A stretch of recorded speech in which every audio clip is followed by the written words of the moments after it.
Olá, que Deus abençoe você. Nós estamos meditando no Novo Testamento em ordem cronológica.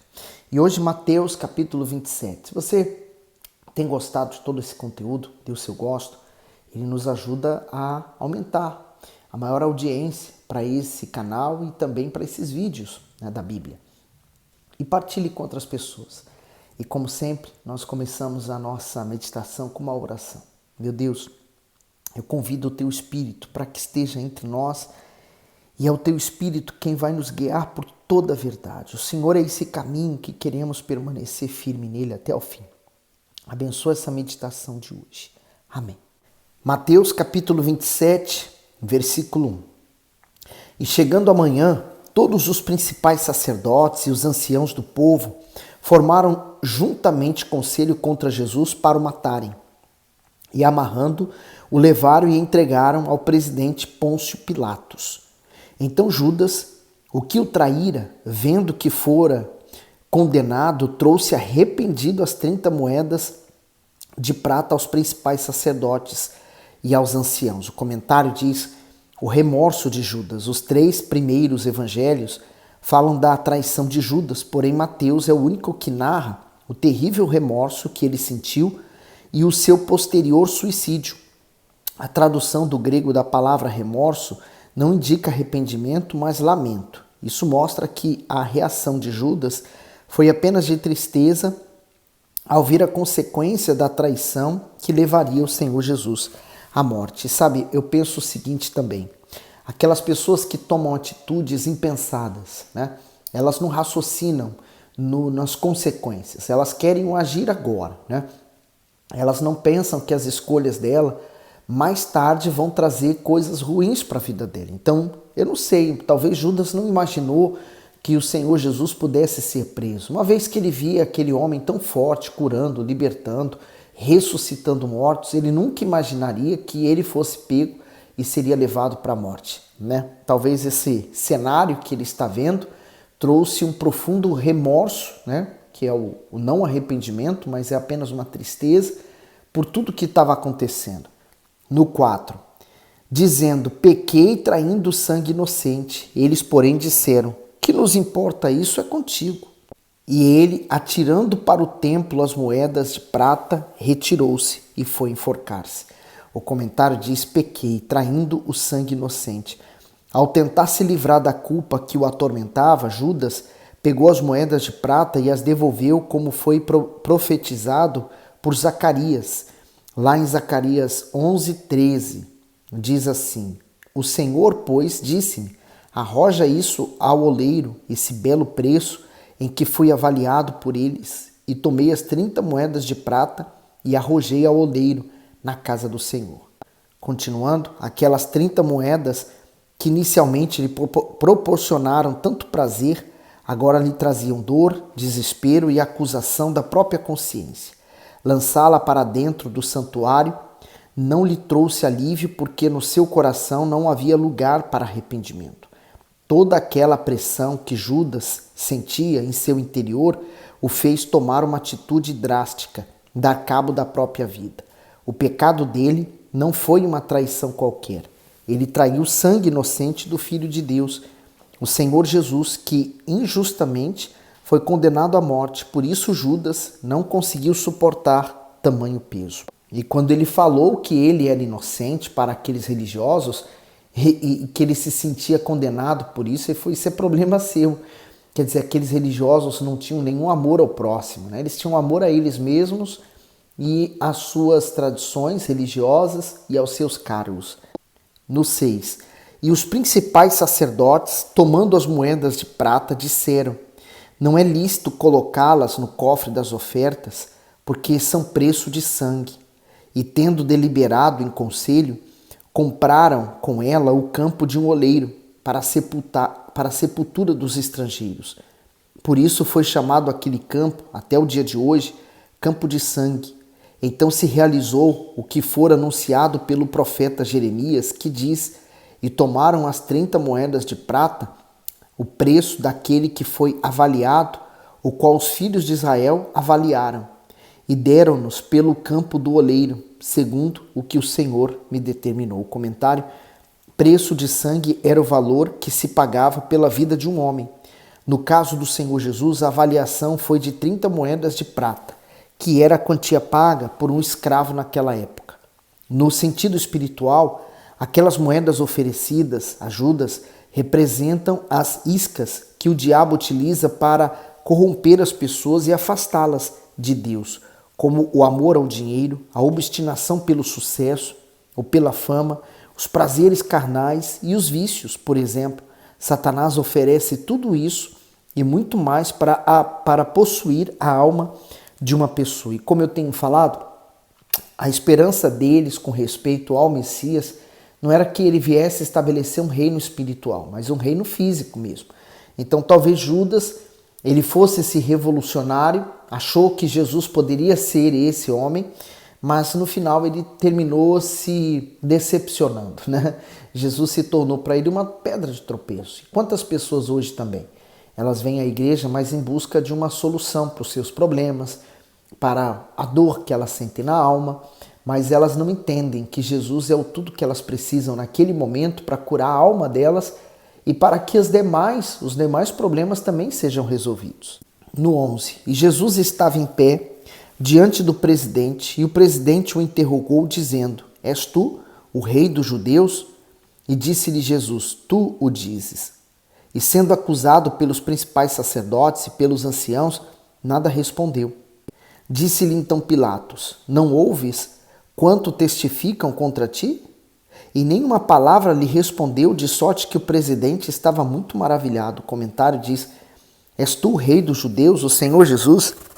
Nada respondeu aos seus acusadores, mas silenciosamente permitiu que uma sentença injusta lhe fosse imposta, se cumprindo assim a profecia de Isaías 53:7. Ele foi oprimido e afligido, mas não abriu a sua boca. Como o cordeiro foi levado ao matadouro, e como a ovelha muda perante os seus tosqueadores, assim ele não abriu a sua boca. Concluindo, haverá um dia, porém, em que todos estarão diante dele e as posições se inverterão. Isto é, o Senhor Jesus será o juiz e eles serão os réus. Imagine o que sentirão ao olharem para o rosto daquele a quem condenaram injustamente. Julgamento semelhante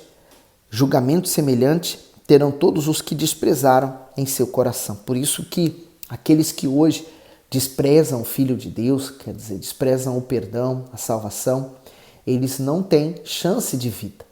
Não vai haver comiseração depois, né? A escolha é feita em vida. Então a pessoa que escolheu viver a vida dela longe de Deus é porque ela também está escolhendo viver a eternidade dela longe de Deus.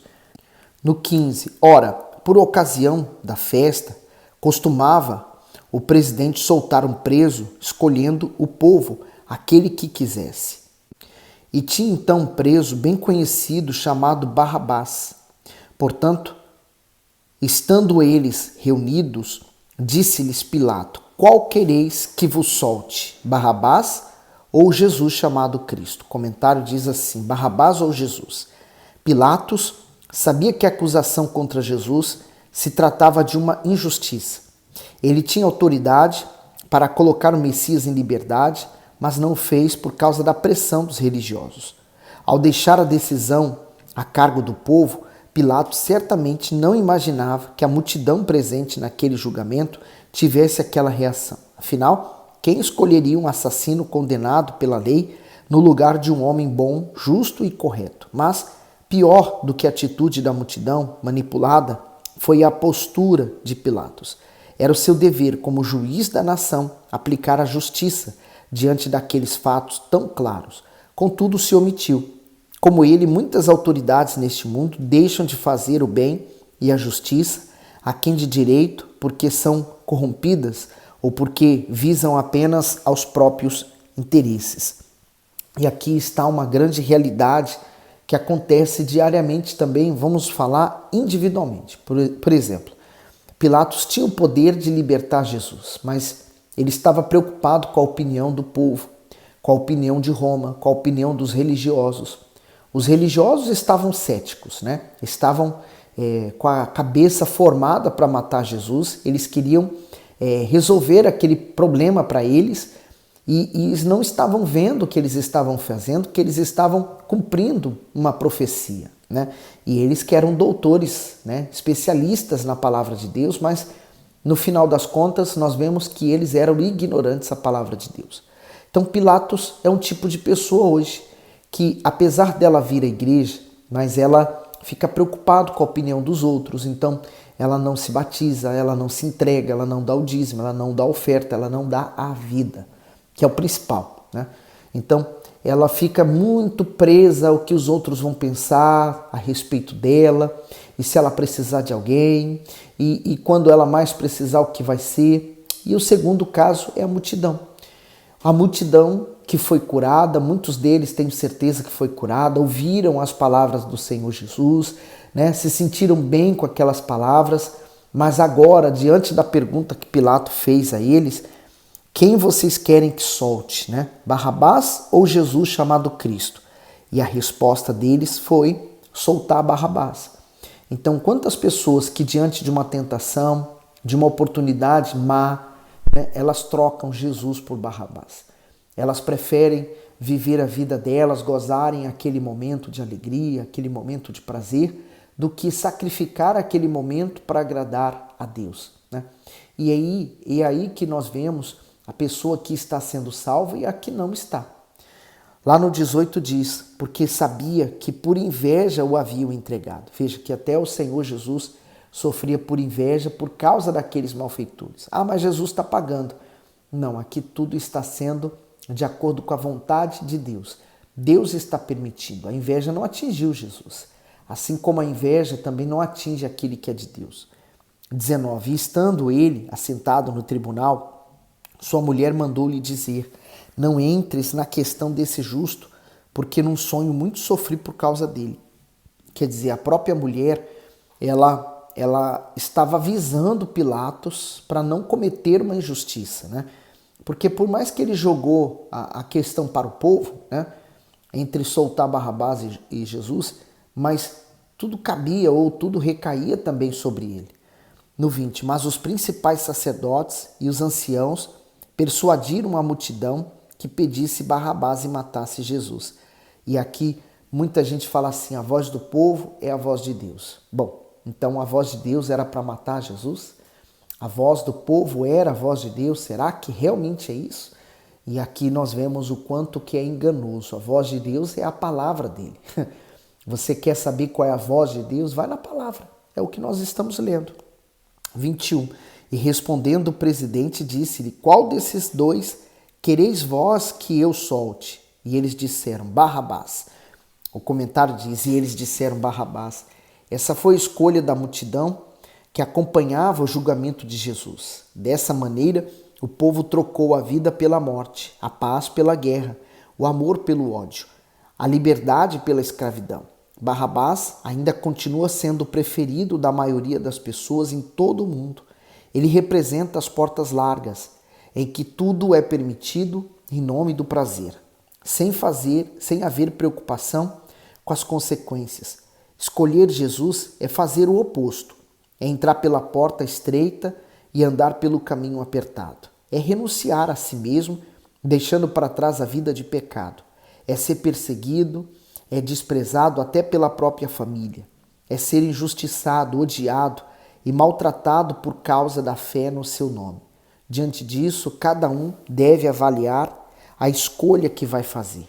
Quem escolhe Barrabás se ilude com os prazeres passageiros e será atormentado eternamente. Porém, quem se decide por Jesus paga o preço neste mundo, mas recebe o gozo e a alegria eterna da salvação. A quem você tem escolhido? Não se pode servir a dois senhores. É muito forte, né? Esse comentário aqui do bispo, né? Nos põe realmente a refletir. E por isso que a grande maioria, né, são muitos que preferem o caminho largo, porque é mais fácil do que a porta estreita, que é mais difícil. Bom, você fez a sua escolha, eu fiz a minha, né? Eu pago esse preço e graças a Deus sou feliz por isso. E você, né? Aqueles que vivem uma vida dissoluta, uma vida errada, uma vida à vontade, sem nenhuma restrição, sem nenhuma lei Será que realmente é feliz? 22. Disse-lhe Pilatos: que farei então de Jesus, chamado Cristo? Disseram-lhe todos: seja crucificado. O presidente, porém, disse: mas que mal fez ele? E eles mais clamavam, dizendo: seja crucificado. Então Pilatos, vendo que nada aproveitava, antes o tumulto crescia, tomando água, lavou as mãos diante da multidão, dizendo: estou inocente do sangue desse justo. Considera isto. Comentário: as mãos sujas. Embora Pilatos tenha lavado suas mãos com a água, isentando-se da culpa daquele crime, elas não ficariam limpas. Primeiro, porque era a sua consciência que estava suja. Segundo, porque o sangue inocente de Jesus já estava impregnado nelas. Ter as mãos sujas significa levar uma vida de injustiça e de pecado. Isaías 1, 15 e 16. Por isso, quando estendeis as vossas mãos, escondo de vós os meus olhos. E ainda que multipliqueis as vossas orações, não as ouvireis. Não ouvirei, porque as vossas mãos estão cheias de sangue. Lavai-vos, purificai-vos, tirai a maldade de vossos atos de diante de meus olhos e cessai de fazer o mal. Nesses versículos de Isaías, eu vejo o seguinte: não é Deus dizendo para nós, olha, eu vou fazer você cessar a maldade. Né? Ele falou: cessai você, sou eu quem tenho que parar. Né? A atitude, ela tem que partir de mim, são as minhas escolhas. A partir de hoje eu resolvo não ser mais assim. A partir de hoje eu resolvo não andar mais com essas pessoas.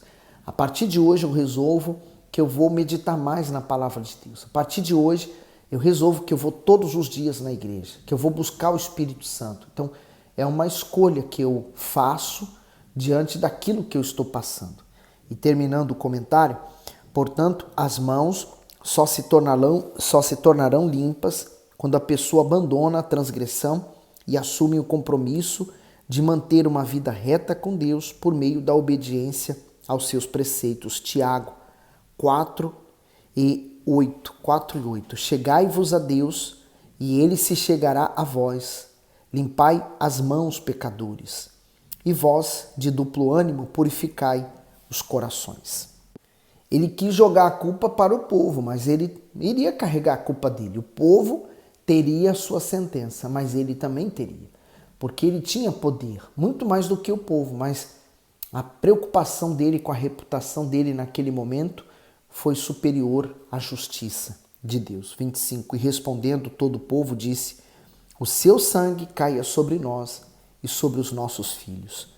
O comentário diz aqui: o seu sangue caia sobre nós. Essas palavras trouxeram gravíssimas consequências para todo o povo de Israel. Em vez de os judeus reconhecerem que Jesus estava pagando o preço dos pecados, não somente deles, mas também de toda a humanidade, como dizia as Escrituras, o consideraram impostor, pecador e merecedor daquele castigo. Com isso, ao rejeitarem o sacrifício do Senhor Jesus, os judeus negaram a si mesmos o privilégio de receber a remissão dos pecados e a salvação. Além do mais, foram vítimas das próprias palavras, isto é, ao pedirem que o sangue do Salvador caísse sobre eles, não imaginavam que quase 40 anos depois isso se concretizaria. Quando Jerusalém foi invadida pelo exército romano, ocorreu não apenas a destruição da cidade e do templo, mas também a morte de milhares de pessoas que foram crucificadas e ainda tiveram seus corpos espalhados pelas ruas. Dura escolha aquele povo fez ao pedir que o sangue do Cordeiro fosse derramado sobre eles. Eles não consideraram aquilo, mas aqui está a lei da escolha, né? Daquilo que nós escolhemos, daquilo que nós plantamos e colheremos. Então, tudo que plantamos, vamos colher. Se você hoje planta a injustiça, a mentira, o ódio, né? a discórdia, é o que você vai colher amanhã. Mas se você planta o bem, a justiça, ainda que difícil, ainda que ninguém te aceite, você seja rejeitado, vai valer a pena, porque você vai colher isso também. O povo de Israel colheu essa dor tremenda, mas a culpa não foi de Deus, a culpa foi deles. Mais tarde veio o Holocausto, né? A nação de Israel foi reformada, né? Ela voltou a ser considerada nação faz pouco tempo. mas acho que 1943, se eu não estou em erro. Então, a nação de Israel sofre até hoje, mas porque ela rejeitou o Salvador. Infelizmente, é a realidade.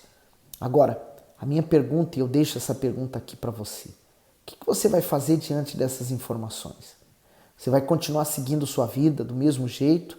Ou você vai aproveitar essa questão para refletir e tomar uma decisão e fazer a sua escolha? De que lado você está?